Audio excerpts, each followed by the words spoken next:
بسم اللہ الرحمن الرحیم۔ تعلیم دین کورس سال اول تفسیر قرآن کریم کا سبق شروع ہو رہا ہے۔ تمام طالبات قرآن کریم اور اپنی اپنی کاپیاں سامنے کھول لیں۔ سورۃ الفلق اور سورۃ الناس شروع ہوئی تھی اور دونوں صورتوں کا شان نزول تفصیل کے ساتھ آپ کے سامنے ذکر ہوا تھا اور امید ہے آپ نے لکھ بھی لیا ہوگا۔ آج انشاءاللہ سورہ فلق کا ترجمہ، وجہ تسمیہ، اس کا موضوع اور اس سورت کا خلاصہ۔ سورۃ الفلق۔ اعوذ باللہ من الشیطان الرجیم، بسم اللہ الرحمن الرحیم۔ قل اعوذ برب الفلق من شر ما خلق ومن شر غاسق اذا وقب ومن شر النفاثات في العقد ومن شر حاسد اذا حسد۔ صدق اللہ العظیم۔ یہ سورۃ الفلق ہے اور اس میں کل 5 آیتیں ہیں۔ اس کا ترجمہ بہت غور سے سن لیں اور لکھتے رہیں۔ قل اعوذ برب الفلق۔ قل، آپ کہہ دیجئے۔ آپ سے مراد کون ہوں گے؟ جناب نبی کریم صلی اللہ علیہ وسلم۔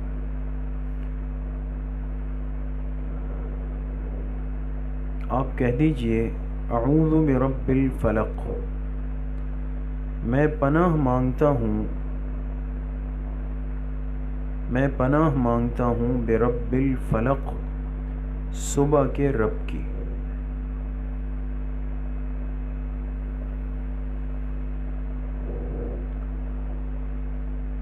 صبح کے رب کی۔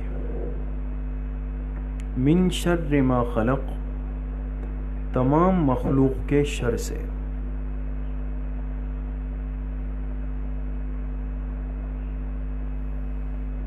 تمام مخلوق کے شر سے۔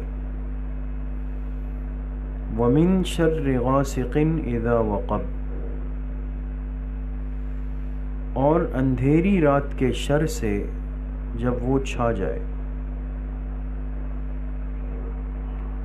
اور اندھیری رات کے شر سے جب وہ چھا جائے۔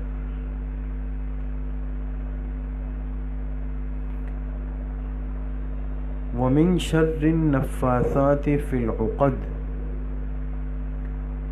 اور گرہوں پر گاف را ہا واو نون غنہ، گرہوں پر، گرہ جو گانٹھ کہتے ہیں نا، جس کو تار میں یا دھاگے میں، رسی میں جو گرہیں لگاتے ہیں، گانٹھیں لگاتے ہیں، اور گرہیں لگانے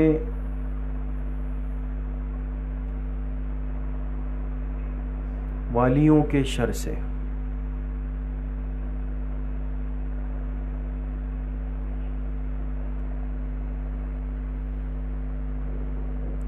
یہ ترجمہ تھوڑا سا صحیح کر لیں، تھوڑا سا اس میں کچھ رہ گیا۔ وَمِن شَرِّ النَّفَّاثَاتِ فِي الْعُقَدِ، اور گرہوں پر پھونکنے والیوں کے شر سے۔ گرہوں پر پھونکنا ہوتا ہے نا، جو پھونکتے ہیں، پھونکنے والیوں کے شر سے۔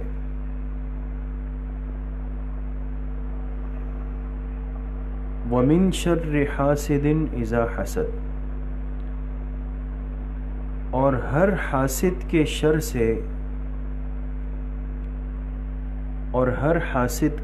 سے، جب وہ حسد کرنے لگ جائے۔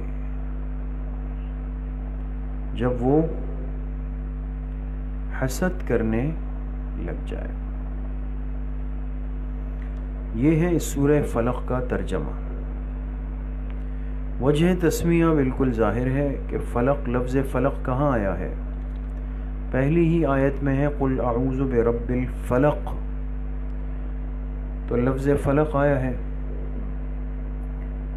ٹھیک ہے.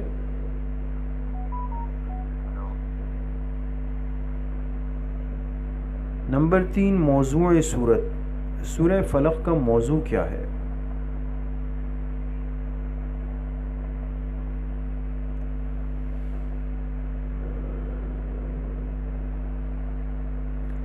موضوع سورت لکھیں. چھپ کر نقصان پہنچانے والی چیزوں سے، چھپ کر نقصان پہنچانے والی چیزوں سے جان کی حفاظت کا طریقہ.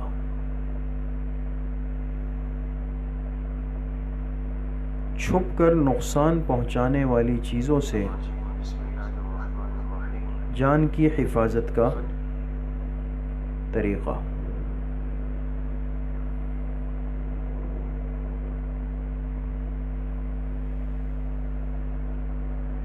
نمبر 4 خلاصہ سورت.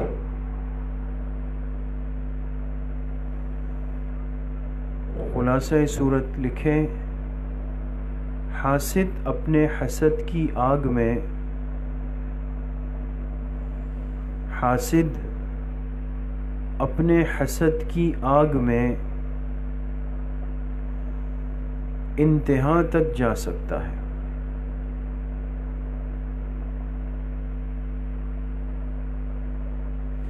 حاسد اپنے حسد کی آگ میں انتہا تک جا سکتا ہے.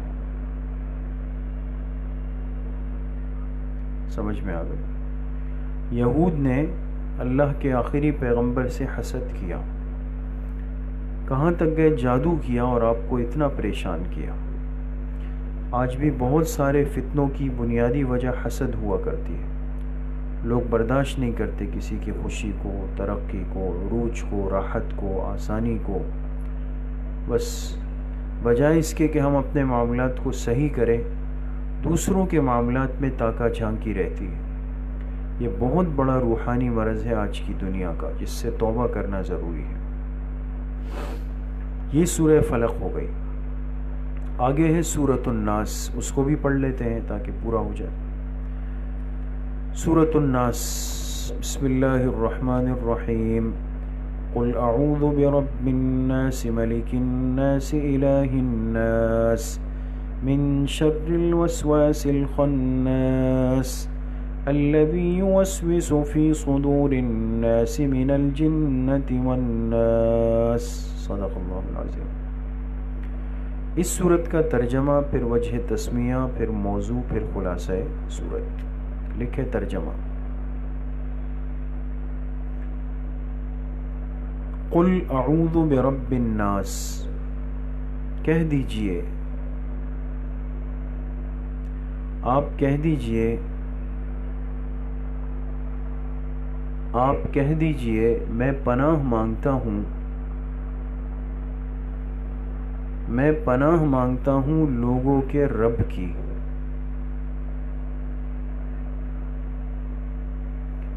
میں پناہ مانگتا ہوں لوگوں کے رب کی. ملک الناس، لوگوں کے بادشاہ کی.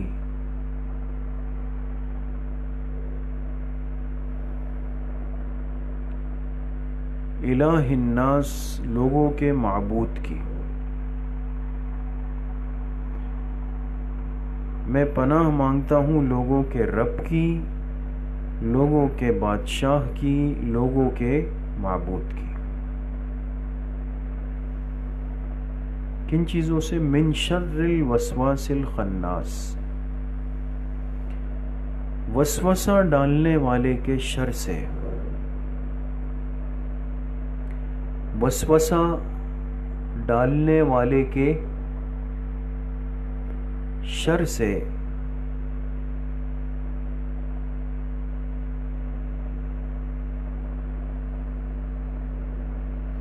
الخناس، جو چھپ جاتا ہے.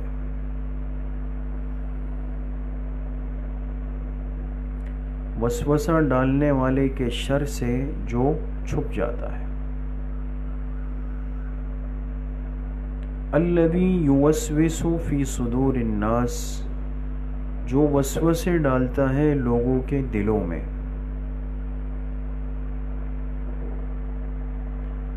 جو وسوسے ڈالتا ہے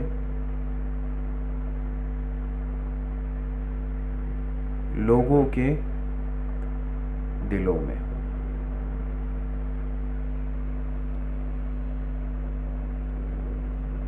من الجنۃ والناس،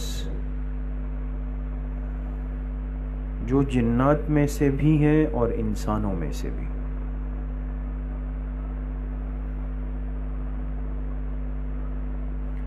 جو جنات میں سے بھی ہے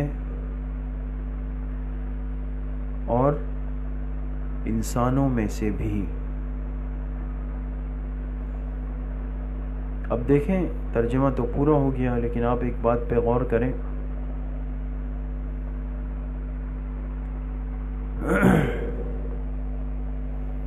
ایک بات پہ آپ غور کریں کہ وسوسہ ڈالنا شیطان کا کام ہے،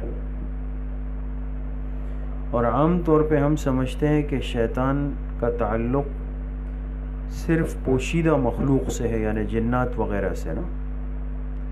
لیکن قرآن کہہ رہا ہے من الجنۃ والناس، شیطان جنات میں بھی ہوتے ہیں اور انسانوں میں بھی پائے جاتے ہیں.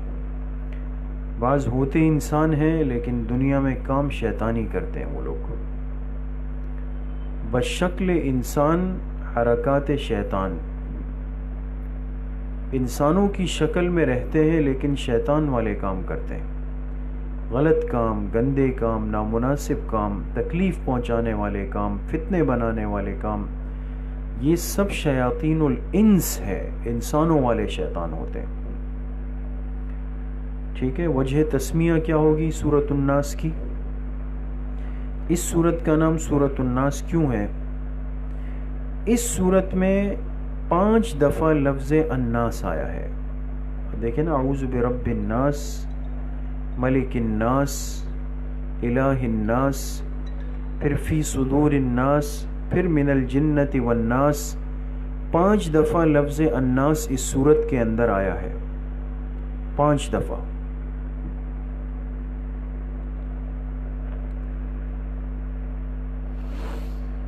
اس لیے اس سورت کا نام کیا ہے؟ سورۃ الناس.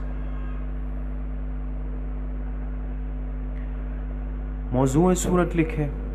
اس سورت کا موضوع کیا ہے؟ لکھے چھپ کر نقصان پہنچانے والی چیزوں سے، چھپ کر نقصان پہنچانے والی چیزوں سے روح کی حفاظت کا طریقہ. چھپ کر نقصان پہنچانے والی چیزوں سے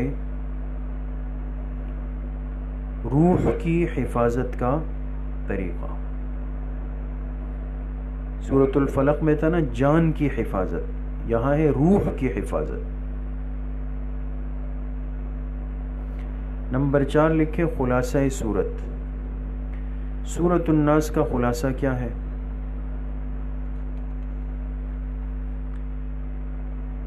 لکھے شیاطین الجن کی طرح، شیاطین الجن، شیاطین الجن کی طرح شیاطین الانس کا وجود بھی ہوتا ہے. شیاطین الجن کی طرح شیاطین الانس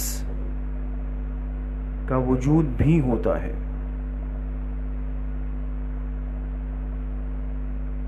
سمجھے اس کا کیا مطلب ہے؟ یعنی جس طرح شیطان جنوں میں پائے جاتے ہیں، اسی طرح شیطان انسانوں میں بھی پائے جاتے ہیں. جس طرح شیطان جنوں میں پائے جاتے ہیں، اسی طرح شیطان انسانوں میں بھی پائے جاتے ہیں. تو آج اپنی حفاظت کی بڑی ضرورت ہے. انسان اپنی سوچ کو، کردار کو، معاملات کو، محنت کو صاف رکھیں، غلط استعمال نہ کریں۔ آج بہت افسوس یہ ہوتا ہے کہ ہم اپنی قیمتی صلاحیتیں غلط کام پہ لگا دیتے ہیں، غلط کام پہ، بجائے اس کے کہ انسان اپنی فکر کرے، اپنی تعلیم کی، اپنی تربیت کی، اپنے گھر کی، اپنی اولاد کی، اپنے بڑوں کی، اپنے چھوٹوں کی، اپنی ترقی کی کوشش کرے۔ اس کے بجائے ہم سارا وقت، ساری صلاحیتیں، ساری مجلسیں اس پر ہیں کہ بھئی وہ فلاں آج کل کیا کر رہا ہے، فلاں کے گھر میں کیا چل رہا ہے، سنا ہے فلاں کے گھر میں کچھ مسئلہ ہے، اس کے بچوں کا مسئلہ ہے، اس کی بچی کا مسئلہ ہے، ان کے کاروبار کا کچھ مسئلہ ہے، پتہ نہیں کچھ آواز آ رہی تھی رات کو زور زور سے۔ یہ بیکار کے دھندے اور بیکار کے کام آج ہم نے پال لیے ہیں، اور سب میں ہیں، سب اس جرم اور گناہ اور کمزوری کے اندر مبتلا ہے۔ اس لیے کامیاب لوگوں کی زندگیوں کو جب بھی پڑھا گیا، کامیاب لوگوں کو، تو آپ کو ایک بات قدر مشترک ملے گی کہ کامیاب لوگ دنیا میں وہی گزرے جنہوں نے دوسروں کی زندگیوں میں غرض نہیں رکھا، دخیل نہیں بنے۔ تو آج ہمیں اپنے سے زیادہ دوسرے کی فکر ہے، میرے کپڑے صاف ہیں یا نہیں، لیکن دوسرے کے کپڑوں کی گندگی ڈھونڈنی ہے مجھے۔ تو بحیثیت ایک طالبہ کے، قرآن سیکھنے والے طالب علم اور طالبہ کے، کہ ہم اپنی تربیت کا حصہ بنائیں اس کو، کہ ان کمزوریوں کی ہم اصلاح کریں، اس کی فکر کریں، اور گھر کے ماحول کو بھی بنائیں۔ ان کمزوریوں کے ساتھ آگے اور کتنی زندگی ہم نے گزارنی ہے، کبھی اس بات پہ سوچے تو صحیح نا، ہم کب تک اپنی ان بچکانہ باتوں میں، بچکانہ حرکتوں میں زندگیاں گزار دیں گے؟ جہاں کل تھے آج وہاں، بلکہ اس سے بھی نیچے ہم گر چکے ہیں۔ میں ہمیشہ مسجد میں اکثر بیانات میں ساتھیوں سے عرض کرتا ہوں کہ ہم اگر اپنے ماحول کو دیکھیں جہاں ہم رہتے ہیں، کتنے سالوں سے ہم ہیں یہاں پر، علاقہ ہے، آبادی ہے، گھر ہے، نسلیں ہیں، بچے ہیں، سب کچھ ہے، لیکن ہر ایک یہ بتائے کہ کتنی ترقی ہم نے کر لی، کتنے اسکول بن گئے، کتنے معیاری مدارس بن گئے، کتنے نوجوانوں کی تربیت ہو گئی، کتنا ہمارا کاروبار بڑھ گیا، کتنی صفائی ستھرائی کا ماحول بن گیا، کتنا ہم نے یہاں درخت لگانے کی کوشش کی ہے، کتنے ہمارے راستے صاف ہوئے۔ دن بدن ہم نیچے کی طرف گرتے چلے جا رہے ہیں، دن بدن گر رہے ہیں، اور دوسری طرف لوگ کہاں چلے گئے، کہاں پہنچ گئے۔ اس پست سوچ کو تبدیل کرنا پڑے گا۔ مسئلہ غربت کا نہیں، غریب لوگ دنیا میں بہت ہوتے ہیں، لیکن جب وہ اپنا رخ صحیح کرتے ہیں ترقی پر چلے جاتے ہیں۔ ہماری پستی کی وجہ ہمارے سوچ کی پستی ہے، اس میں ہم گر گئے۔ تو یہ آپ کی بڑی ذمہ داری ہے، آپ نے حصول علم کا ارادہ کیا ہے، خود اپنی سوچ کو بھی بلند کریں۔ یہ بیکار کی باتیں، فضول کی چیزیں، یہ معمولی معمولی حرکتیں، یہ ہمیں زیب نہیں دیتی، اور اپنے گھر کا ماحول بھی بنائیں، بڑوں کو بھی دین کی باتیں صحیح ترتیب کے ساتھ سکھائیں۔ اللہ کریم مجھے بھی آپ سب کو صحیح عمل کی توفیق نصیب فرمائے۔ السلام علیکم ورحمۃ اللہ۔